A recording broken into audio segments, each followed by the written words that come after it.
Well, good morning and welcome, and I'd like to welcome to the program Andrew Bell from Bell and Senior Lawyers. Good morning. Good morning. Thank you, Colin. Well, it is a reboot of the old Law and You, and the new name of the program is Legal Matters. It will follow a very similar format where we provide some information about what has changed or what is new in the legal arena. May very well be going over some of the things you know and some of the things that you don't know, but look, compulsive listening, as we've always said. As well as we will be opening up the phones to you. So you will be able to ask your questions of the legal experts, have them answered live on air. And that is just a wonderful little connection that we've had over a number of years. And it's great to have the program back. Andrew, we might start with you telling us a little bit about you. Where did you start? And I know that you and I share an IT background together, and I'd like to touch on that before we move into the legal component. So please, the microphone is yours.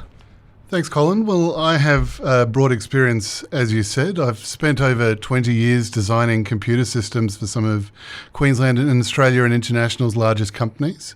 Interestingly, a lot of that comes down to regulation. I've had my law degree for nearly 20 years, but I've also done a Master of Laws in Business Law. Yes. I'm interested in a wide variety of things, both personally and professionally. So as I said, while I love the technology law and I help startups, I advise on cybersecurity issues, and we do a wide range of things of getting IT issues solved, both by technical companies and companies who just rely on computers. Bell Senior does a lot more than that, and so do I. So I've been volunteering at My Community Legal at Reboot, who does advice nights every Thursday night, for at least the last 6 years, where I give advice on a wide variety of topics, from fencing to children disputes to insurance matters and everything in between. And that's just my personal experience. Bell Senior has at least 5 other lawyers who come in who have a wide variety of backgrounds. We have Jeff, who was the principal of Senior Legal, who's been a lawyer for over 30 years, who does a lot of work in domestic violence, wills and estates and family law. We have Emma, who works primarily in property law and civil law. And then we have some new additions to the team, Brian and Merciana, who are helping us out along a wide range of things. Perfect. Well, if I was to ask you, what is it about the law that attracted to you in the first place, what would that be? Well, I think law is all about people, and it's about solving problems. And those are the things that interest me the most. It's not one size fits all. It's a very personal thing, and two people can have very similar needs and very similar problems and two widely different outcomes. So it's about interacting with the people and actually helping them move on with their lives and getting the best outcome out the other side. Yeah, perfect, because we often see that everybody, that's probably too broad a statement. There's a lot of people out there, or a lot of discussion around getting stuck in the argument and not how do we get to the resolution? And I'm probably focusing on family law at this point, just for the fact that seems to be the last 3 or 4 cases that have run across my desk. And that's not to say that from a legal standpoint, just run across my desk. And it's a shame to see that, but I love the fact that it is problem solving for you. It's also about helping people and people coming to you who aren't sure where to head, and being a trusted source of information. As a solicitor, one of our roles isn't just to know the law. It's also about giving people an honest appraisal of where they're going and what their expectations are. So I may not give you the answer you're looking for, but I think that's also important. Understanding what could happen and what's likely to happen, even if it's not in your best interests, helps you plan. So unfortunately, sometimes we give people the news they don't want to hear. But in the long run, I think that's better for everyone. Look, I agree. The bigger issue here is, and I mentioned getting stuck in the argument, because realistically it should be about the resolution and not, I just want to hurt. So you can spend a lot of money, but you need to hear what the professional at the other side of the desk is telling you, and take that on board and then work out where you're going and what you're doing. I love the fact that it is not about the argument and it is about solutions, and that's what we're going going to be talking about here on the program. We'll be talking about all of the little nuances along the way. You'll be giving insights into enduring power of attorney, only for the fact that I'm seeing the documents in front of you, and a great many other things that you may or may not have touched on or know in detail, but the law does change, doesn't it? Absolutely. It changes all the time, and that's one of the things that we're constantly checking, and you would expect that, after doing this for a long period of time, you'd know it all, but we have a professional obligation to make sure that we're up to date.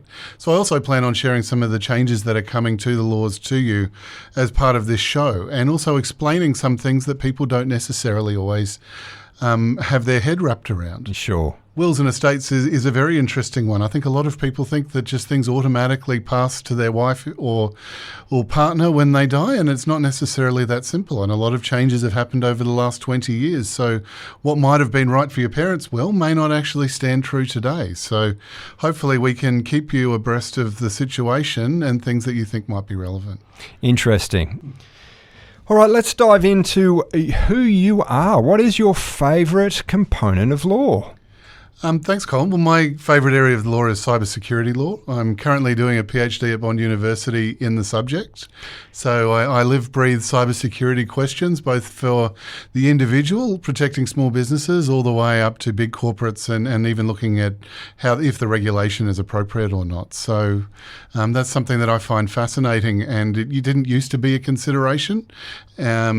Over the last 10 years, I've worked in electricity very heavily, keeping the lights on for the world's two largest networks, that's Essential Energy and Energy Queensland.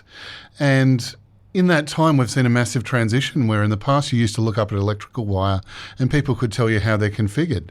They're now configured by computers, and things are being switched every second. So making sure that the computers that power that makes us all run is incredibly important, and that's been one of my focus areas. Look, it's very interesting to me because, look, it is part of my background. And look, for the listener there, it starts at, the emails that you're getting or the phone calls that you're getting that you should be recognising as potential scams, to corporates and large corporates. And I can even talk about 4CRB's experience here. We're moving into our fundraising event at the end of the month, and it is all about the insurance policy that we have to ensure that people's data is protected, and that if there is some sort of breach that we're covered. It is about protecting those credit card details that we're taking on a website, or that we're taking through our FPOS terminals here in the building, or any of those sort of things. And there are a lot of considerations along the way, and a lot of things you now need to consider. Absolutely, and things are changing, and what might have even been the case a little while ago isn't necessarily the case now. You're talking about spotting scam emails. Now, some of them are very obvious, and they're not necessarily obvious to the victim, but Yes. if something feels wrong, then act on your gut and find some other way to validate whether it is real. But some of them are so professional that they're tricking CEOs of businesses to handing over large amounts of money. So, and with AI and other things, people can actually more customize stuff to individuals. So we really need to go back to, does it feel right? Is there something wrong? Should I ask for a second opinion for a family member before I start doing things, to try and protect yourself? And if the moment you do realize that something has gone wrong, is to contact a lawyer, contact the police, and actually stop the rot. A lot of these things stop immediately if people just change their passwords. Yes. And it is very interesting, as you say, because it's like a honeyed potion. They retailer the messaging, and it can just sound like, and I remember Christmas 2 years ago getting a text message from the Commonwealth Bank, or what you thought was the Commonwealth Bank, and it said, "Thank you very much for your custom. We really appreciate your business this year. Merry Christmas and a Happy New Year to you and your family. And it might be a good idea for you to, as we go into the new year, have a look at your security credentials and potentially make it a New Year's resolution to change those. If you'd like to do that now, Click here. Of course, very nicely worded, and isn't it lovely? And thank you for your custom, and Happy New Year, and Merry Christmas to you and your family. But the scam was right there at the end, and it was interesting. I actually know what I'm doing, so I did click on the link. I could put any username and any password in. It did look like the Commonwealth Bank's gateway, and of course they went straight into identity fraud, where they were asking for driver's license details and all of those sort of things along the way. So it can be very simple and easy, and a honeyed potion, as it were, where you just led down this wonderful little path. Absolutely. And then people feel so guilty that they don't want to do anything about it. But it's not a problem with you. These are people trying to steal from you. Yes. Or trying to compromise your machines to use it for something else.